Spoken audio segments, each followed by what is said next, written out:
नमस्कार बच्चों।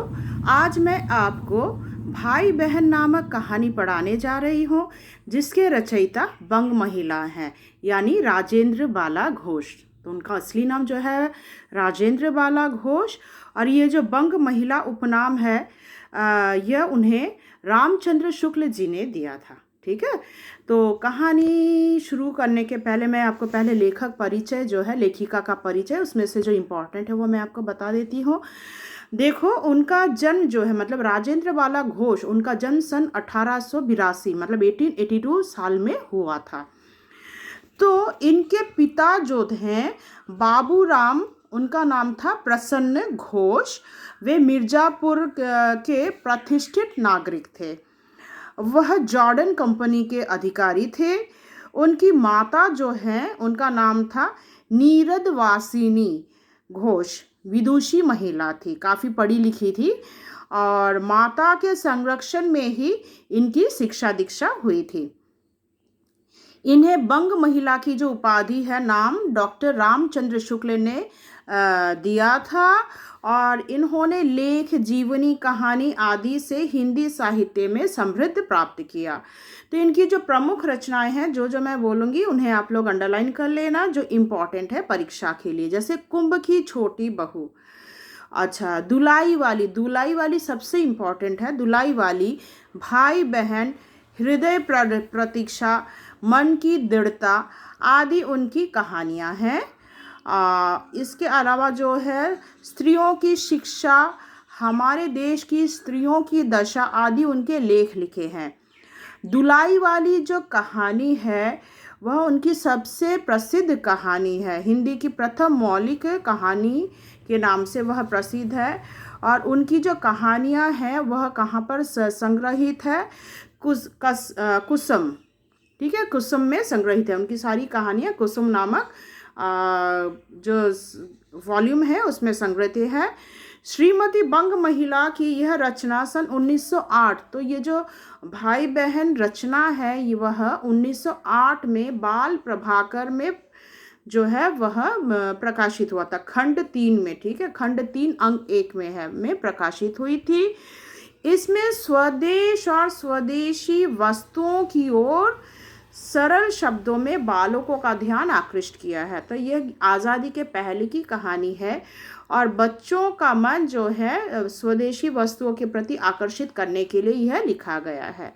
तो उस समय लोगों का, बच्चों का बोलो, ये सभी जवान युवक जो भी हैं, उनका आकर्षण किसकी ओर था? विदेशी वस्तुओं के प्रति, जिससे उनका आकर्षण स्वदेशी वस्तुओं के प्रति हो, इसीलिए यह कहानी रची गई है। उनकी मृत्यु 24 फरवरी 1949 को, देखो 1949 ईस्वी को मिर्ज़ापुर में ही हुई थी। तो उनका जन्म और मृत्यु देखो 1882 में जन्म हुआ था, और मृत्यु जो है 1949। तो 1939 में उनकी मृत्यु हुई। तो अब जो कहानी है उसका सारांश मैं आपको बता देना चाहती हूँ। तो यहाँ पर कहानी की शुरुआत होती है नाटी इमली के मेले से। तो वहाँ पे भरत मिलाप का मेला लगा हुआ था। तो ये जो नाटी इमली का भरत मिलाप है, यह मेला कहाँ है? ये प्रसिद्ध है बनारस में। तो यहाँ पे हम बनारस जो है वहाँ के सांस्कृतिक का परिचय हमें इस कहानी से हमें मिलता है। तो बाबू जयराम दास जो हैं, वे अपने दोनों बच्चों के लिए, उनके 3 हैं, 2 पुत्र और 1 पुत्री हैं। तो छोटा लड़का और लड़की को लेकर क्या है, बाबू जयराम दास जी क्या है, नाटी इमली के मेले में जाते हैं। बच्चे लोग क्या है, ज़िद करते, जैसे हर बच्चे क्या करते हैं, मेला जाने की ज़िद करते हैं, वैसे बाबू जयराम दास जी के जो छोटे एक लड़का था और लड़की, तो उनको लेकर वह मेला देखने जाते हैं। तो लड़का का नाम क्या है, जो भी हो, सभी क्या है उसे साहब कहकर पुकारते थे, क्योंकि वह काफ़ी गोरा दिखता था, काफ़ी गोरा चिट्टा था, दिखने में भी सुंदर था। तो सभी क्या है उसके रंग रूप के कारण उसे साहब कहकर पुकारते थे। उसकी उम्र कोई 11 साल की थी, और जो बेटी है वह उसे सभी सुंदरिया कहकर पुकारते थे। तो सुंदरिया जो है वह 6-7 साल की थी। तो बहन जो है 6-7 साल की थी, और भाई जो है वह 11 साल का था। तो जब मेला जाते हैं तो सुंदरिया के पास सिर्फ 4 पैसे थे। माँ ने उसे 4 पैसे दिए थे और भैया के पास यानी साहब के पास ज़्यादा पैसे थे।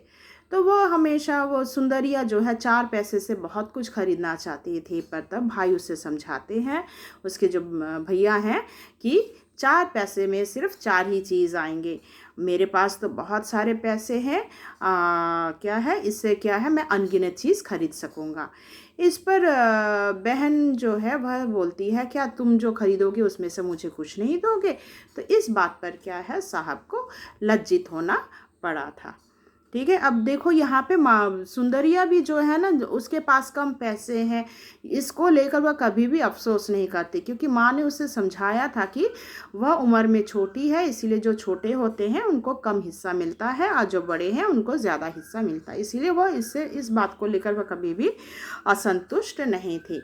अब मेला जाते हैं, मेले से उन लोग क्या है, मेले से सुंदर देई जो है वह क्या खरीदती है, एक मिट्टी का खिलौना खरीदती है, और साहब जो है वह चाबी वाला रेलगाड़ी खरीदता है, मतलब 5 आने का। तो एक बार क्या है, उनके जो बड़े भैया हैं, बड़े भैया का नाम है श्री राम, तो श्री राम जी किताब पढ़ रहे थे। सुंदरिया ने जब देखा कि वो किताब पढ़ रहे हैं, तब सुंदरिया कहती है, आपकी जो किताब है बिल्कुल बेकार है, और जो साहब की किताब है मझले भैया, तो उनकी किताब में बहुत अच्छी अच्छी तस्वीर है, रेलगाड़ी की तस्वीर है।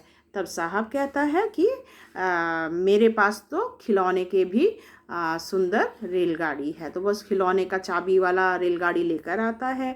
सुंदरी अपना खिलौना दिखाती है जो वह मेले से खरीद कर लाई थी। अब तब जो भैया है मतलब साहब उसे कहता है, भाई ये भी कोई खिलौना है, मेरा जो खिलौना है इसे देखो कितना सुंदर है, चाबी देते ही क्या है ये कितना तेज चलने लगता है। इस पर जो है सुंदरिया का मन थोड़ा उदास हो जाता है। तब भैया कहते हैं, बड़े भैया जो श्री राम है वे कहते हैं, तुम नाहक ही क्या है ये 5 आना पैसा विदेश वालों को देकर आए हो। सुंदरिया ने तो अपने देश का खिलौना खरीदा, तो इससे क्या है ये पैसा क्या है देश वालों को ही मिला है। इस पर साहब कहता है, क्यों दूसरा देश कैसा, मैंने तो अपने ही देश के रामदीन बिसाती से यह क्या है खिलौना खरीदा है।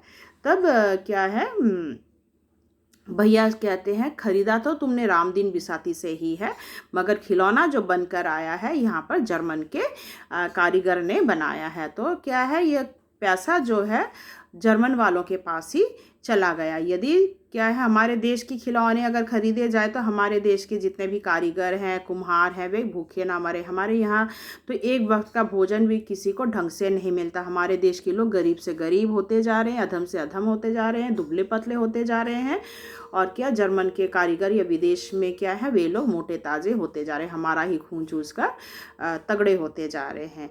तो इसी कारण क्या है साहब का जो नाम है वो भैया कहते हैं तुम बहुत अहंकारी हो गए हो, इसीलिए क्या है तुम्हें अब से क्या है हरिराम कहकर पुकारा जाएगा।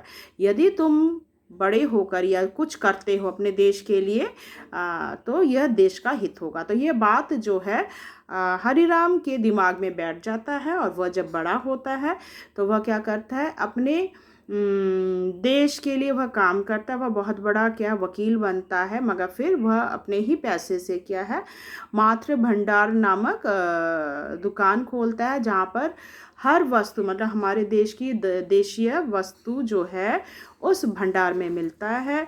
वह देश के लिए काम करता है, और जो सुंदर देई है उसकी भी शादी हो जाती है। वह अपने मतलब बहुत अच्छे से घर परिवार संभालती है, देश हित के लिए अपने पति की सहायता भी करती है। ये हो गया कहानी। तो अब मैं आपको जो है पाठ शुरू करूँगी, उसके लिए आप लोग पृष्ठ संख्या 79 खोलिएगा। बाकी जो है मैं पार्ट 2 से आरंभ करूँगी। धन्यवाद।